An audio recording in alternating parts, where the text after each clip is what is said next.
Well, 2 weeks ago, we had a pretty spirited conversation with Essex County College professor Lisa Durden on this show. She was here to defend a Memorial Day party that banned white people from attending. Here's her point of view. Boo-hoo-hoo. You white people are angry because you couldn't use your white privilege card to get invited to the Black Lives Matters all Black Memorial Day celebration. This particular day, they said, stay your asses out. We want to celebrate today. We don't want anybody going against us today. And you can't celebrate if someone who doesn't look like you is around?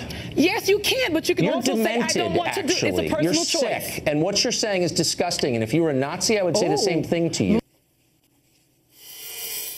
Well, that had consequences. According to Lisa Durden, officials at the school she worked at indefinitely suspended her following her appearance on this show. In her words, quote, Essex County College publicly lynched me in front of my students. Well, you'll almost never hear us applaud the firing of anyone on this show. We've been unemployed, and we're never for squelching viewpoints, no matter how crazy they are. But again, my gosh, this woman taught kids. It's insane. Not anymore, I guess. Time now for campus craziness, because Lisa Durden is not alone. The University of California is implementing a quota system to make sure it does not admit too many Americans. Under a newly announced plan, the UC System's Board of Regents is capping out-of-state U.S. student population at each school. 18% is the number. Guess who's not capped, though? Illegal aliens, who not only have an easier time getting in, but are entitled to in-state tuition rates once they get there. Lisa Arce was an illegal alien who used forged documents to get a job at Goldman Sachs. She later obtained legal status. She married an American citizen. Now she serves on the board of directors of the National Immigration Law Center. She joins us tonight.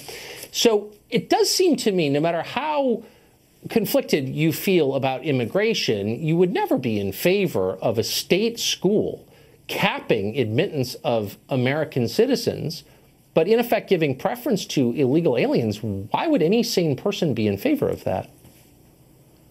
I don't think anybody is in favor of that. And we have to be really clear about what this new rule really says. And what this new rule says is that it's capping the number of out-of-state students. It never says that they're capping the number of U.S. citizens. It's simply capping the number of students that are coming from out of the state. And frankly, rightly so, because the regents are tasked with the fiduciary responsibility to take actions that are in benefit of California residents. And what this audit that they did found is that universities were accepting a larger number of out-of-state residents and lowering the standards of admission for those residents, which was, of course, hurting California residents. So no one's in favor of capping U.S. citizens, but what this does is it caps the number of out-of-state students. Right, and that's common at a lot of different schools. University of North Carolina does that. I think Virginia does the same, under pressure from the legislature. But you still have a situation where American citizens are explicitly capped and illegal aliens are not. So, like, why wouldn't, as long as we're capping the percentage of a kind of person who can be at the school, why wouldn't you go ahead and give preference to Americans over people who are here illegally? Like, why wouldn't you think that way? I don't understand. Well, I think you're comparing apples to oranges, and that's where I think that's where maybe you lack the understanding for this, because the students that are the undocumented students that can go to California schools are considered residents of California, and they've established residency by living in California for 3 years or longer. And they've established residence by graduating from a California residence, from a California high school, which means they are California residents. I get it. But since we're informing each other about the facts, California is not a country. It's a state. It's one of 50 of those. It's part of the United States. And people who are here illegally in one state are illegal in all states because they're not U.S. citizens. So again, isn't it fair for a state school, a government school, to put its own citizens first? Isn't that why we have governments? So they can look out for their citizens. Does this not make sense? Yeah.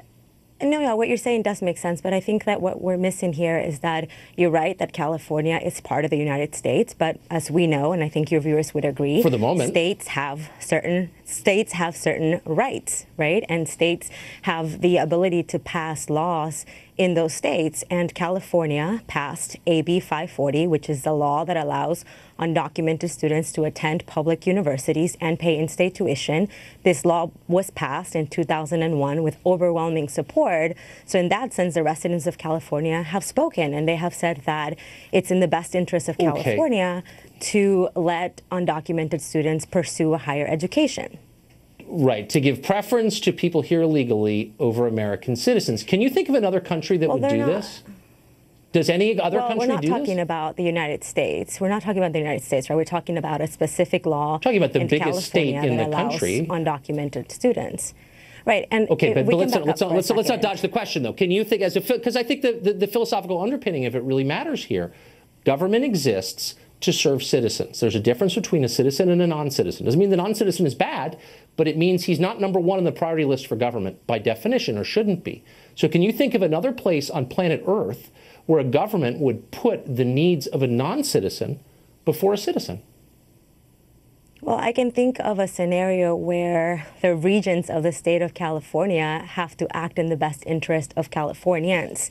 And that is what's happening in this case. If we come back up for a second, state universities exist to benefit the residents of each of those states, right? The University of Texas, where I went to school, was established to serve Texans.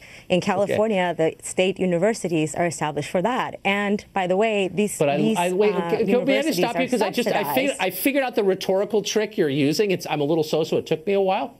You're using the term resident, which is different from citizen. A resident is just someone who happens to be somewhere at a moment. I can be a resident of Buenos Aires on vacation. And to be completely clear about what I'm saying is that in order to be a resident in California, to pay in-state tuition at these institutions, you have to have lived in California for 3 years or more, and you have to have graduated from a California school. And by the way, the UC system is subsidized by taxpayers. Undocumented people in California pay $3 billion every year in taxes. So it makes sense and take that much they more should than that get in services, as you know, which is I mean, if you want to have a math argument with me, I will win on that. I can promise you. But I want to have just very quickly a philosophical question. Do you think there is a meaningful difference between someone who's here illegally and someone who is a citizen? You call them, we're all residents here, but some residents can, I don't know, vote, own firearms, and some can't. That's a meaningful distinction. Do you acknowledge that distinction, or is it all just nonsense? Yeah, but that's not what we're talking about here, right? Like, I came on the show to talk about this law in California and whether it discriminates against U.S. citizens, which it's interesting. It doesn't. Right? Like, it doesn't discriminate against It's like affirmative action. We're all winners, except some more than others. Right. I love it. Thank you so much for joining us tonight. That was interesting. And we're talking about affirmative action. That's a completely I hope you'll come on for that, because I'm sure you'll tell us we have people. Everybody wins. Okay. We got to go.